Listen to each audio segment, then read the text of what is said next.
Coucou et bienvenue, c'est Anna. Et Nicolas. Et aujourd'hui, on vous amène une liste de tips, de conseils pour que vous soyez du mieux pour votre séjour, que vous ayez tous les contrôles de l'arrivée et qu'une fois sur place, tout se passe à merveille. À merveille. Quoi qu'il arrive, ça se passe à merveille. Oui. T'es prêt? Moi, je suis prêt. On y va.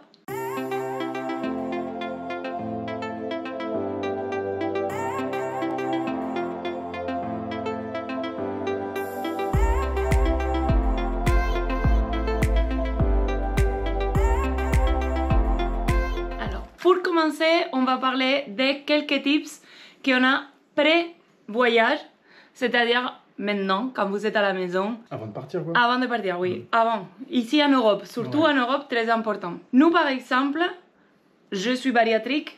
Nico, il a aussi des médicaments et des trucs. On prend très au sérieux de prévoir tout ce qui est les médicaments à l'avance. Pour nos traitements, mais aussi pour tout ce qui est, je ne sais pas, un mal de tête. Les choses du quotidien, quoi. Oui, un problème d'aller aux toilettes. Oui, une crème. Non, si on a envie de vomir, si on a envie, voilà, c'est souvent les maux de tête ou les choses comme ça. Oui, mais je prends même du Bepantol au cas où on se brûle. J'en sais rien, je prends tout ce qu'il faut, des Doliprane, peu importe. Parce qu'aux États-Unis, d'y aller au médecin et même d'avoir des médicaments, c'est très cher. Vous allez avoir la possibilité d'aller en First Aid, que c'est les premiers soins du parc. Il y en a dans tous les parcs, dans les Disney Springs, comme à Disneyland Paris. Et ils vont vous donner un Doliprane. Mais ils ne vont pas vous donner une tablette non, pour que si... un traitement non plus, ouais. Non, je veux dire, mais même t'arrives parce que t'as un peu de fièvre, ok, tu peux en avoir un peu de fièvre au parc et pas savoir un thermomètre. On met un thermomètre dans les sacs. Mais à 2 h du matin, à l'hôtel, ils ne vont pas te donner un Doliprane. Tu peux aller à la boutique l'acheter, mais c'est une plaquette de 6, quoi. Ouais. C'est vraiment très cher et c'est très peu. Non, la médication, c'est très cher aux États-Unis. Si vous avez besoin des antibiotiques, il va vous falloir d'y aller visiter un médecin et d'avoir les médicaments. Moi, ça m'est déjà arrivé de devoir faire ça, pas avec toi, mais j'ai dû y aller. Et l'addition, c'était 200-300 $ pour un truc que ça aurait été très facile de régler. Moi, j'ai des médicaments toujours aussi, j'en prends, même sans avoir rien. Mais je les prends au cas où, parce que quand on a des choses récurrentes, moi je suis bariatrique, c'est une opération de l'estomac, normalement je peux avoir une vie normale, mais j'ai des cachets au cas où j'ai des brûlures d'estomac, des vomissements, oui, non mais par exemple j'ai un protecteur d'estomac, mais je sais que quand il y a des nourritures qui m'irritent, pendant 3 jours, j'ai double ou triple, et tu peux pas aller avec tes cachets juste parce que d'y aller au médecin ou à la pharmacie, ça va être très cher. Pareil que les médicaments, dans les mêmes points, on a mis tout ce qui est amenities qu'on peut avoir pour beaucoup moins cher d'ici en commandant par Amazon ou en allant même à Carrefour. Tout ce qui est les crèmes solaires, produits pour les cheveux pour les femmes si on a des protecteurs solaires, des trucs. Là-bas, il va en avoir, mais c'est des choses qu'aux États-Unis sont beaucoup plus chères parce que l'économie est comme ça. Par exemple, si vous voulez les serviettes que vous mouillez et ça vous rafraîchisse pendant le temps. Ça, c'est vrai que c'était bien, on l'avait acheté sur Amazon, je crois. C'était 5 €. Ouais. Aux États-Unis, oui. Si c'est parce qu'il y a des têtes de Mickey, c'est 30 $. Les ponchos, nous les deux, on avait payé 10 € à Decathlon. Et que c'est des bons ponchos. Parce on que les garde encore. Hein. Non, ouais, c'est des bons ponchos, quoi. Bah, ils nous ont servi aussi à Disneyland Paris, qu'on les avait pris. Mais que là, à Disney, vous allez acheter des ponchos, les sacs plastiques, quoi. En gros, c'est ça. Oui. Ça va durer, quoi, que dalle. La journée ou 2 jours. Parce que c'est des plastiques fins. Et le problème, c'est qu'à Orlando, bah, il peut faire super beau dans la journée. Et d'un coup, on s'est tapé une averse de fou, quoi. Non, les ponchos, vraiment, on conseille. Nous, on a les bleus typiques sacs poubelles de Decathlon. Mais en fait, les plastiques, voilà, c'est solide. Et il y a une pochette, donc ça occupe rien. Non, ça occupe pas. Non, ça c'est vrai que c'est... Et c'est des choses qu'on peut faire, des petites économies, que peut-être vous allez dire, non, on fait des économies, on n'en achète pas, si on en a besoin, on achètera. Mais si vous en avez besoin, après... Après, tout ce qui est, si vous dormez dans les hôtels et tout, vous n'avez pas besoin de shampoing ou gel douche, à part si vous avez besoin d'un truc pour vous spécifique. Non, mais quand je dis ça, c'est par exemple les femmes. Bah oui, il y a du shampoing et shampoing après shampoing, mais si vous voulez une masque, bah ramenez-la parce que là-bas, ça va être, au lieu de 5 €, c'est 10. Des démêlants pour les cheveux, des produits pour le soleil, des trucs comme ça, je veux dire, tu vois. Et attention, pour les avions, 100 ml. Oui. Il faut que ça aille dans la bagage. Si c'est dans la grosse valise, bah là, oui, il n'y a pas de souci. De l'après-soleil, tout ça. Ouais, tout ce qui est plus de 100 millilitres, par contre, ouais, mettez-le dans la grosse valise. Si vous prenez une grosse valise pour celle en dessous, parce que la petite cabine, non, ça passe pas. Ça, c'est le premier conseil. Franchement, pour moi, c'est un conseil d'or parce que des fois, on n'y pense pas. Non, même les cachets pour la tête. Je vois par exemple, excuse-moi, les cachets pour la tête, on est à l'étranger, ça parle une autre langue, ça parle fort. Et je sais pas, il y a le cerveau, Ou toi, que tu t'es pris une insolation à la file d'attente des trônes. Mais des maux de tête, c'est un truc qui arrive facilement. Après, la grosse trousse, on la laisse à l'hôtel. On prend typique un Doliprane et un truc, et c'est bon. Dans la banane, mais dans le reste, on les laisse à l'hôtel. De toute façon, si tu te sens pas bien, tu vas rentrer à l'hôtel. Mais essayez d'éviter au maximum de voir visiter un médecin parce que... Non, c'est sûr. Point numéro 2, très important aussi, c'est pas des médicaments, mais ça a à voir avec les médicales. Même si vous avez vos médicaments, vous êtes prêts, vous faites tout ce qu'il faut, on vous conseille de prendre une assurance. Une assurance voyage, ouais. En fait, pensez que vous prenez un voyage, que c'est un voyage d'une vie. C'est des voyages normalement très chers. C'est des voyages où vous allez dépenser des milliers d'euros. C'est pas 100 ou 200 dollars ou euros, si vous la prenez en Europe, qui va vous coûter... Non, vaut mieux le budgéter parce que ça sécurise. Bah, déjà sur le cas de la santé. Je sais que c'est un conseil que je donne maintenant à 35 ans, que peut-être à 23, je n'aurais jamais donné. Mais vous cassez une jambe, vous tombez vraiment malade. Moi, déjà, en étant bariatrique, j'ai dû être hospitalisée un jour, là, il y a 2 mois, même pas. Et c'était pas prévu. Et c'était pas prévu, voilà, ça n'avait même pas de relation avec ma bariatrique, mais ça complique les choses. Donc, une assurance, même pour une jambe fracturée, ça peut vous niquer le voyage, on va dire. Je vais pas le dire comme ça, mais... Non, parce qu'aux États-Unis, franchement, c'est vraiment abusé. Là, vous avez pas la couverture médicale n'existait pas, en fait. Il faut payer. Ils vont pas vous la prendre, la carte vitale. Non, mais ça, et là, c'est un coup à vous ruiner, quoi. Oui. Mais totalement. Nous, pour vous donner un exemple, ok, c'est pas partenariat, c'est rien. On la prend nous parce qu'on aime bien. De ce qu'on a cherché, on avait pris ça l'année dernière. On cherche des choses qui soient pas trop chères parce qu'on veut juste vraiment les minimes. Si on est malade, bah, que ça soit couvert. Et on prend une que c'est Hey Mondo. C'est celle qu'on avait pris l'année dernière et cette année aussi, on prend les mêmes. Nous, c'est pour 2 semaines. J'ai fait les calculs avec résidence en France pour que ça parle plus à la plupart du monde.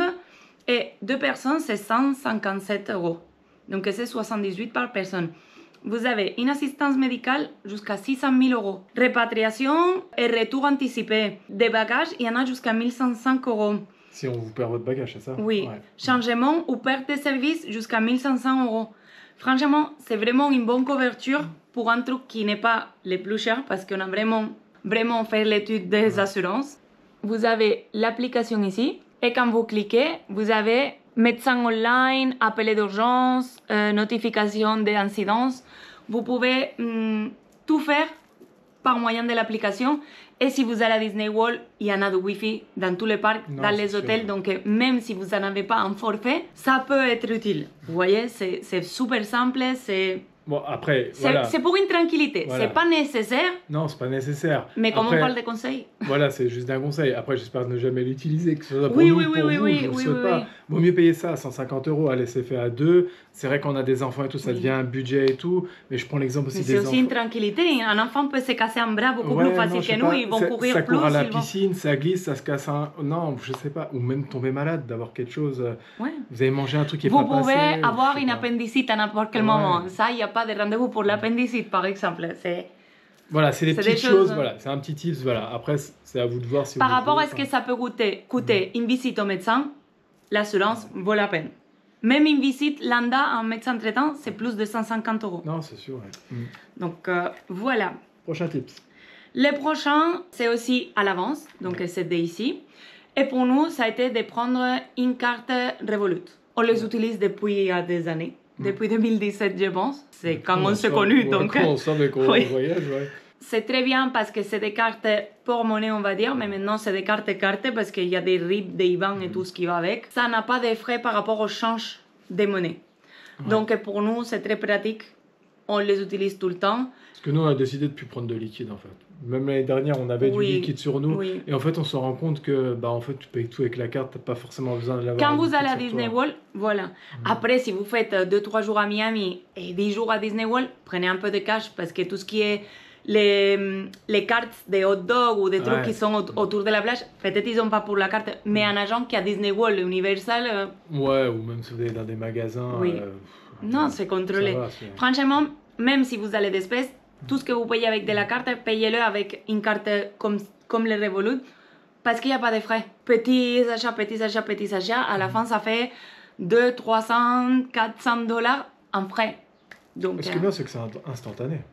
Oui, vous le voyez sur l'application directement, les montants. Nous, dans la vidéo qu'on a du Space 220, au fait, j'avais vu qu'on nous avait débité des 400 et quelques $ pour une autre table, c'était pas notre table, dans l'application avant que la serveuse vienne avec les tickets. Donc, c'est immédiat. Quatrième tips, et je pense que celui-là, c'est un des tips qui sont évidents, mais il ne faut pas oublier. Parce que ça peut frustrer beaucoup d'arriver sur place et pas avoir toutes les choses comme il faut. En fait, des fois on ne se rend pas compte parce qu'on réserve 1 an à l'avance, 6 mois à l'avance. Et l'ouverture de la possibilité à réserver des restaurants, ça ouvre que 2 mois à l'avance. Si vous allez sur les sites Disney World, les My Disney Experience et tout, où vous avez vos réservations, ça va vous dire quel jour vous pouvez réserver. Nous, on a un réveil. Hein. Ouais, non. En fait, nous, on a un réveil, on sait déjà ce qu'on a fait ce qu'on doit faire depuis un moment. Mais moi, j'ai remis un réveil hier, par exemple. Là, on a une période où on doit réserver. Après-demain, on doit réserver. Voilà. Et hier, j'ai mis un réveil pour... On se rebriefe sur les restaurants, ce qu'on fait, ce qu'on ne fait pas, en fait. En gros, et vraiment carré. Et parce que c'est une galère à réserver, ça. C'est... Oh là là, il faut avoir de la patience. Hein. Oui. Et franchement... On a regardé... En fait, quand vous allez sur la page Disney World, si vous allez à toutes les restaurations ou all dining, on a fait tous les restaurants un par un pour voir qu'est-ce qui nous intéresse. On a regardé les menus, on a regardé si c'est des restos du soir, du matin, parce qu'il y en a certains qui c'est que le soir... Ça, on parle de quelque chose qu'on a fait il y a peut-être 3-4 mois. Hein, déjà. Oui. Ça fait un moment déjà. Mais hier, on l'a refait avec celle qu'on voulait. Voilà, on a finalisé pour que, ça soit Anna qui le fasse, mais le jour de la réservation... Oui. On a direct... On a nos jours prévus. Et en fait, voilà, si par exemple, nous, on va réserver 10 restaurants, hier, ce qu'on a fait, c'est qu'on les a placés dans l'ordre d'importance, parce que quand les réservations ouvrent, on se jette dessus. ¿Verdad? Ou si vous voulez prendre un package, il faut le prévoir à l'avance. Vous pouvez le faire sur place si vous allez en basse saison, les planètes s'alignent et tout, peut-être. Non, mais par exemple, il y a des restaurants qui sont... par exemple, on prend l'exemple, le Space 220, c'est un restaurant réputé. Tu es obligé de réserver parce que c'est une galère. Oui. Il faut y aller comme en plein vitesse. Ouais, nous, c'est vrai qu'on a fait toute une organisation, parce qu'on fait une organisation aussi pour YouTube par rapport à nos jours, comment on enregistre, comment on fait. Alors, on a dit les restaurants. Celui-là, c'est par exemple le lundi à midi, celui-là, c'est mardi le soir. Et c'est vrai que c'est une organisation et j'espère que tout va se passer comme on le souhaite. Si ça sort pas bien, il faut que j'échange des jours. Il faut décaler tout. C'est du travail. Oui, c'est du travail YouTube. Hein. Du YouTube et même de s'organiser son voyage. Mais c'est des choses qui, si vous allez en famille ou entre amis, prenez-vous une après-midi, voyez-vous pour un apéro, faites ce que vous voulez, mais faites ça ensemble parce que n'attendez pas à être sur place. Et même le jour de la réservation, quand vous pouvez... C'est surtout pour éviter des frustrations, vous voyez.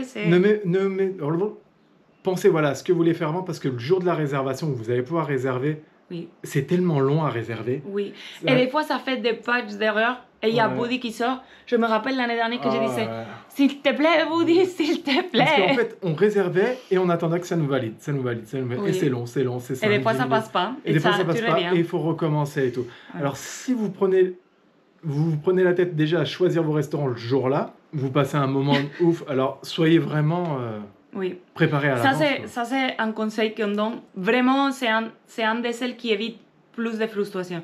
Quoique, tous les conseils jusqu'à là peuvent aider beaucoup, parce que tant l'assurance, la Revolut, les médicaments... J'ai envie de dire, les restaurants aussi, ça va dans le kiff de... Tu réserves ton voyage, tu commences déjà à regarder les restaurants. En fait, les restaurants font partie des expériences pour nous.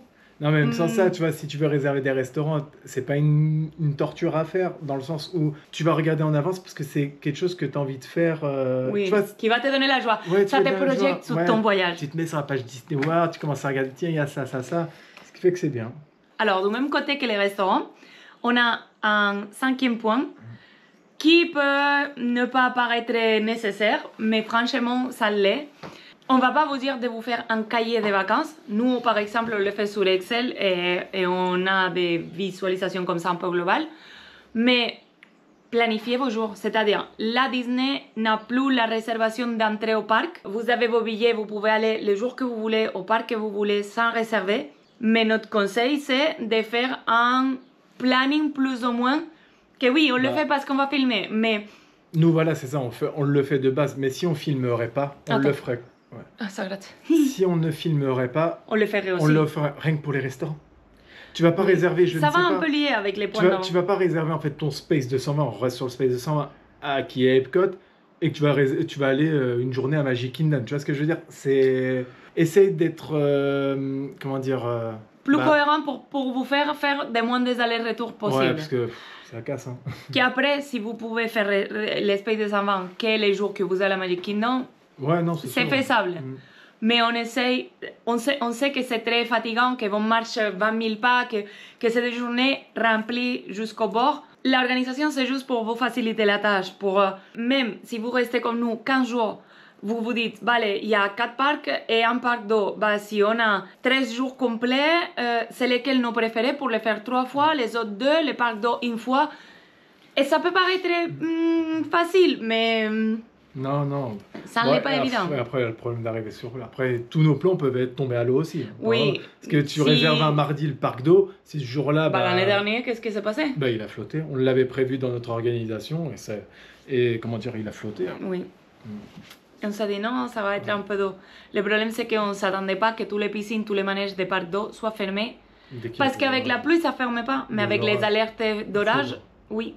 Donc, mais on est revenu l'après-midi, on a pu faire pas mal de choses, donc à la fin c'était bien. Mais cette année, si on voit qu'il pleut, on change nos plans et on change de jour. Ouais, alors pensez à organiser quand même quel parc vous allez faire et tout. Comme ça, vous êtes bien aussi, vous y allez en détente et c'est des préparations de vacances aussi, c'est dans le délire aussi. Ça te met bien. Ça projette, ça te laisse patienter. Alors, on passe aux conseils qui sont plus une fois là-bas.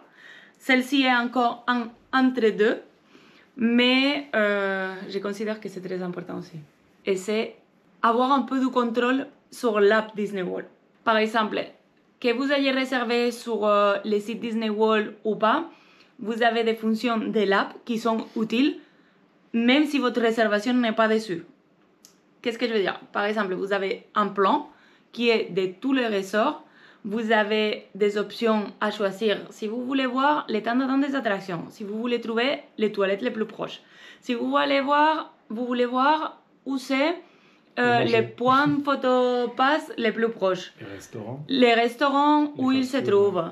Pour faire les mobile orders, c'est avec l'application. Réserver les Genie Plus ou les nouveaux Lightning Lane, c'est aussi sur l'application. Même si vous allez réserver sur le site Disney World, vous pouvez mettre vos données et vous pouvez faire les check-in à l'avance. Comme ça, un Uber ou quoi que vous prenez de l'aéroport, vous pouvez y aller directement au bâtiment de votre chambre. L'application, c'est un must sur Disney World. Non, ils ont un bon truc, ils ont fait un bon truc. On passe la journée dessus. Ouais. Non, mais rien que déjà pour les temps d'attente d'attraction et tout, on n'a pas besoin de courir. Oui, ou si vous êtes, qu'est-ce que j'en sais, si vous êtes dans la zone de Star Wars et vous dites... j'irais bien faire la tour de la Terreur, mais c'est vrai que c'est dans l'autre coin. Ouais. On va regarder d'ici les temps d'attente parce déjà, que... si elle est ouverte, par exemple, quand elle est... Des fois, ça arrive que ça soit fermé. Là, au moment où vous regardez sur l'application, si vous êtes à l'autre bout du parc, est-ce qu'elle est rouverte? Vous n'avez pas besoin d'y retourner. Oui, c'est très utile. Ouais. Franchement, c'est très, très utile. Vous pouvez jeter un œil comme ça, tranquillement. Il n'y a pas besoin d'être là-bas sur place pour avoir les temps d'attente. Vous pouvez utiliser comme ça... pendant que vous regardez une série et au moins vous familiarisez avec l'application. Et une fois sur place, utilisez-la pour tout en fait, c'est pour tout, en tout moment. Prochain tips, et ça c'est un tip à monsieur. Les shopping. Oui. Les outlets, ouais. En fait, il est pas... Des fois, je dis qu'il a un trou dans les poches avec l'argent parce que quand il a des caprices ou j'ai des caprices, c'est vas-y, achète. Mais c'est vrai qu'il y a des choses qu'on peut faire pour... En fait, on peut faire des économies. Dans le sens où, par exemple, vous allez, hormis les outlets, vous allez au Walmart, par exemple, et si vous avez prévu un séjour Disney et un séjour Universal, par exemple, Universal, c'est beaucoup Harry Potter, les choses comme ça. Les Minions. Et tout. Vous avez beaucoup de vêtements, mais vraiment beaucoup de vêtements. qui ne sont vraiment pas chers comparés à ce que vous allez acheter dans le parc, hein, je parle bien sûr. Hein. On va dire que si vous allez à Walmart, un t-shirt va être entre 15 et 20 dollars et sur place, à moins de 40, il n'y a rien. Voilà, des fois, il y a des offres 2 à 60. Mais... Et voilà, sur Disney et tout, ils ont carrément des rayons, mais adaptés pour. Hein. C'est conçu. Et vous avez tout ce que vous voulez. Vous avez des porte-clés, des t-shirts, des tasses, des serviettes de piscine. Si par exemple vous voulez faire des cadeaux aussi, par exemple, si vous voulez faire des cadeaux pour les proches ou des choses comme ça, au lieu de, si vous n'avez pas un gros budget et vous voulez ramener quand même un souvenir, vous pouvez acheter là-bas. Vous avez des trucs Disney, vous avez des trucs Universal, si vous avez Universal. Et ça fait des cadeaux qui feront plaisir aux autres et que vous n'aurez pas forcément. Par exemple, on part sur un porte-clés qui va te coûter quoi, $1 ou $2, même pas. Tu vas 3-4. Ouais. 3-4. Ouais, mais c'est pas 15 à Disney. Voilà, Disney, ça va être $15 ou quelque chose comme ça. Pour qu'il y ait exactement la même chose. Moi, je sais que j'ai acheté des t-shirts là-bas. Tout le monde lui demandait c'est où, dans quelle boutique et tout, je l'avais et tout. Bah, non. Ça fait pas mauvaise qualité, au fait. Non, c'est. Et aussi, vous avez. Il y en a 2 outlets, les Vineland et les Premium, qui est plus proche d'Universal, qui sont très gros. Et dans les deux, il y en a une boutique Disney. Et c'est des choses qui sont en rupture de stock et il reste un jeu, non? Il le met là-bas. L'année dernière, il y avait beaucoup de choses du 50e anniversaire parce que ça finissait 2 mois précédents à ça. Vous avez les Spirit Jersey, par exemple. Nous, on était en juin. Il y en avait pour Halloween et pour Noël. Ou des choses comme ça, il y en a plein. Des choses de 40e anniversaire de Scott qui avait été l'année d'avant. Mais au niveau des prix, c'est vrai que c'est... Oui. Et après, hormis ça, vous avez les... Lui, il savait acheter des Vans. Il s'est pris 2 à $30 et ils étaient Disney. Il y en avait des Mickey et tout. Et c'est vraiment... Hormis ça, après, voilà, si vous voulez acheter des autres vêtements de marques traditionnelles, tout ce qui est les marques américaines, vous les payez moins cher qu'en Europe. Oui, mais je parle surtout de côté Disney. Non, il faut dire que Disney, c'est une des destinations dans le monde où quand tu vas à Disney, tu t'habilles Disney. C'est vrai que c'est bête, mais de se payer des affaires qui sont pas excessivement chères, parce que c'est vrai que tu vas prendre un t-shirt dans Disney World, tu payes ton prix quoi, pour un t-shirt, c'est qu'un t-shirt quoi. Mais bon, alors ça vaut le coup d'aller à Walmart par exemple. Walmart c'est les top 1 je dirais niveau supermarché. Après il y en avait un Target qu'on était passé aussi, c'est les Target les plus proches. Mais il n'y avait pas grand-chose. Walmart, ça nous avait vraiment surpris, parce que vraiment, le truc Universal était bien grand, alors le rayon Disney, c'était encore pire. Mais je ne sais pas si c'est à l'occasion, c'est-à-dire peut-être si on va à un autre moment ou une autre saison, il y en a plus à Target qu'à Walmart, mais pour nous, ça avait été mieux Walmart. On va refaire et on verra bien ce que ça donne. Il nous reste 3 tips pour arriver au 10. Le prochain, c'est l'eau. L'eau, au fait, là-bas, c'est plus que nécessaire. On a besoin de boire tout le temps. On a l'eau qui est gratuite, vous avez des fontaines, vous pouvez demander dans n'importe quel fast-food un verre d'eau, on vous le donne gratuitement. Même dans les fast-food, ils vont vous le donner avec des glaçons ou ils ont des fontaines à boissons où l'eau est gratuite, vous pouvez en prendre. Vous avez les cups, les refillable mugs que vous pouvez prendre et remplir dans l'hôtel.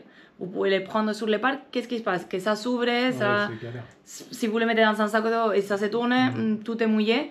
Nous, ce qu'on fait, c'est qu'on prend une gourde de Decathlon de 1 litre, on la remplit de glaçons. Et après, si on voit des fontaines, on la remplit. Si on va à midi à un fast-food, on demande. Si on va même à un resto à table, on demande 2 gros verres d'eau et on les met dedans. Les gourdes qu'on prend, nous, c'est qu'on a des Decathlon, c'est des trucs isothermes pour que ça tienne la température. On la remplit le matin de glaçons et ça nous dure toute la journée. Sachez que c'est gratuit parce que là-bas, l'eau est méga chère. Une bouteille d'un demi-litre, c'est $6. Non, c'est vrai qu'ils abusent sur certains trucs. Et si vous êtes uniquement eau à bouteille, mon conseil, c'est de prendre les gros packs taille américaine à Walmart. Parce qu'il y en a qui sont sensibles à ça et qui ont besoin d'eau. N'achetez pas de l'eau directement. Sur place, la bouteille, c'est vraiment trop cher. Et un pack avec 50 bouteilles, parce qu'ils sont exagérés à mort, les Américains, un pack de 50 bouteilles, ça peut être $30, que c'est, je sais pas, à 1 euro on va dire la bouteille. Non, c'est sûr. En plus, vous avez des frigos dans les hôtels, dans les chambres des hôtels et tout. Mais c'est pareil, vous prenez de l'eau fraîche, des glaçons les matins et vous remplissez et vous oubliez les... Parce qu'au niveau des chambres d'hôtel, en fait, il y a des coins où il y a des... moi, je pense que nous, cette année, on va devoir acheter des bouteilles pour moi parce que l'année dernière, c'était pas top. L'eau qui sont dans les fontaines, à les sorties des toilettes et tout ça, ça a un goût... Toilette. Non, il vaut mieux aller dans les... Dans les fast-food et tout ça, l'eau ne goûte pas rien. Ouais. Mais dans les fontaines à eau, j'aime pas du tout. En plus, elle est chaude. Ouais. J'aime pas. Ça dépend, mais... Mais comme j'ai l'estomac sensible cette année, je pense qu'on va acheter un gros pack d'eau et on va... Mais sinon, vous rentrez dans un fast-food où il y a les machines à trucs, à sous, j'allais dire. Les machines à eau, bah, les fontaines, il y a de l'eau et vous prenez, c'est bon. Oui. Ça passe. Avant-dernier tips, ça va par rapport aux attractions. Il faut savoir qu'il y a une liste de très très grosses attractions qui n'ont pas de possibilités à être prises dans les fast-pass normales, dans les Genie Plus. Sur les Genie Plus, on a un problème, on allait filmer en vidéo, mais ça a changé complètement. On a filmé une vidéo. Oui, on l'a filmé en fait hier, donc vous savez que cette vidéo vient avec un peu de retard, mais il y a eu une annonce comme quoi ça change à un nouveau Lightning Lane. Il est en place qu'à partir du 24 juillet, donc on ne peut pas réellement parler parce qu'on n'a pas testé, on n'a rien. Quand on le fera... Ou quand on voit des gens qui testent et qui expliquent, on fera à nouveau la vidéo. Parce que ça a changé encore. Mais je pense que ces attractions resteront toujours sans possibilité de réservation. Et je sais que ce n'est pas à la portée de tout le monde de payer 15-20 balles par personne pour une seule attraction une fois. Non, c'est sûr. Moi, ça me ferait mal aux fesses. Oui. Non, je sais qu'avec toi, je ne peux pas faire ça. Bueno. Donc, ces attractions sont Pandora Flight of Passage, Animal Kingdom. Vous avez Rise of the Resistance à Galaxy's Edge. Ouais. Vous avez les 7 nains. Les 7 nains. Vous avez les nouveaux qui va ouvrir les bayous. Je pense que si c'est sans Virtual Queue, ça va rentrer là-dedans. Et après, vous avez toujours, ça dépend de si vous allez avec des grands ou des petits, vous avez des attractions comme Slinky, Frozen, Ratatouille. Vous avez des attractions qui ont beaucoup d'attentes toute la journée. Énormément d'attentes. Et les conseils viennent pour ces attractions. En fait, si vous restez dans les hôtels Disney et vous avez le temps de magie en plus, mettez-vous dans les files à cette heure-là. Genre, si les parcs ouvrent à 8h, prenez les premières bus, soyez là à 7h30, voilà, vous faites votre demi-heure à l'ouverture du parc, mais vous rentrez directement dans ces attractions. Si vous n'êtes pas du matin... Si vous n'êtes pas du matin ou vous ne vous logez pas dans les resorts, notre conseil c'est s'appeler toute la journée, honnêtement, s'appeler. Bon, s'il y a Rise of Resistance qui a marqué 60 minutes, courir. Oui, parce que c'est 3h, 4h toute la journée. Mais s'appeler toute la journée, et si les parcs ferment à 20h, à 20h moins 10, vous rentrez, et même si le parc est fermé, vous allez pouvoir rester pour faire l'attraction jusqu'à que ça finisse. C'est aussi une option, franchement, pour moi, c'est une très belle option, autant pour Animal Kingdom que pour Hollywood Studios, parce que c'est une opportunité de voir les parcs vides, illuminés. Et regarde, j'ai la chair de poule, c'est vraiment beau à voir. On avait vraiment halluciné avec la zone de Star Wars la nuit, c'est vraiment beau. Non, c'est vraiment beau, ça donne autre chose. La zone Star Wars, il faut la voir la nuit. Oui. Parce que déjà la journée, vous en prenez plein les yeux, même pour les gens qui... Moi, je suis pas très fan de Star Wars. Hein. Pandora, j'ai hâte de la voir aussi illuminée la nuit. Mais Star Wars, la nuit et tout, c'est autre chose, c'est un autre monde. Hein. Un petit sous-type sur les types de Star Wars, qui ne rentrent pas dans nos rankings, mais on va les dire quand même. On l'a dit dans plein de notre vidéo. Si vous pouvez réserver la cantine une demi-heure avant la fermeture du parc. Parce qu'il vous laisse 40 minutes et quand vous sortez, voilà, vous avez la zone pour vous. Ils sont pas là à vous dire hey, partez. Non, c'est beau. Vous pouvez vous faire des photos tranquilles avec des lumières si vous achetez des sabres laser. Vous pouvez faire les photos et tout. Non, c'est autre chose. Ouais, c'est vraiment beau à voir. Mais bon. Déjà en pleine journée, voilà, c'est vrai que c'est exceptionnel, mais la nuit c'est encore mieux. Oui. Et le dernier, c'est le dernier. C'est le dernier. Dernier type, très beau, très important, pour les gens qui vont plus de 3, 4 jours, 5 jours. Ok?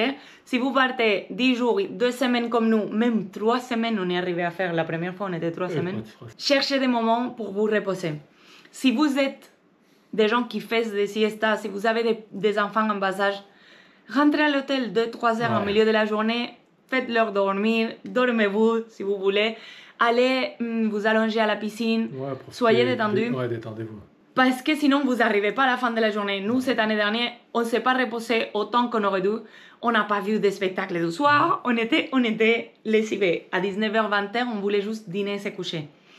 Et si vous avez, on va dire, une team active qui ne veut pas trop se reposer, des enfants qui ne veulent plus faire la sieste, ou comme nous, que moi, je ne fais pas de sieste, mais lui, oui, essayer de trouver un juste milieu. Calculer par exemple les horaires des spectacles, par exemple s'il y a les stand shows d'Indiana Jones qui durent une demi-heure, mangez juste avant, au moins vous faites une digestion tranquille.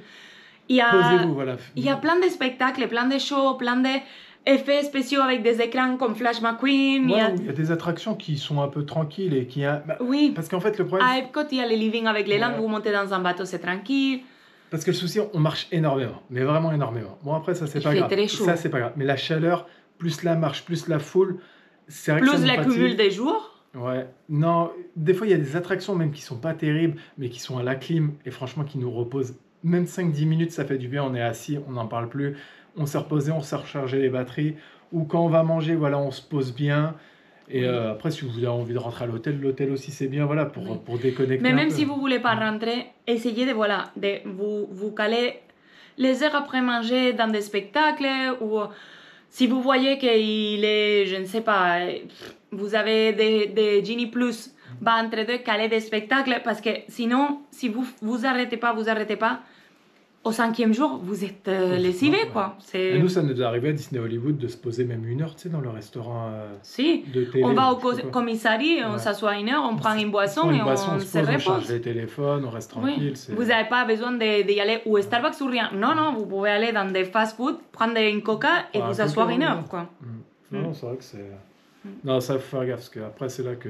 Ça semble évident, hein. Ça semble pas besoin de dire de se reposer, mais on est sur l'émotion, sur les hypes, sur les « je vais tout faire ». Et on finit... Surtout quand vous partez pour un séjour 1-2 semaines, déjà 2 semaines, là, vous avez le temps de faire pas mal de choses. Oui. Vivez-le tranquille. Hein. Oui. Non, franchement, ouais. Je pense qu'ils étaient très bons tips. Ouais. Et j'espère que ça vous sert à vous aussi. Nous, on les applique, parce que sinon, on n'y arrive pas. Et on espère que ça vous plaît. Si vous avez d'autres tips et vous voulez les partager avec nous, laissez-nous en commentaire parce qu'on est partant pour tout ce qui puisse aider à rendre les voyages les mieux possible. Pour tout le monde. Et sinon, on se voit la semaine prochaine. Bye. Bye. Bye.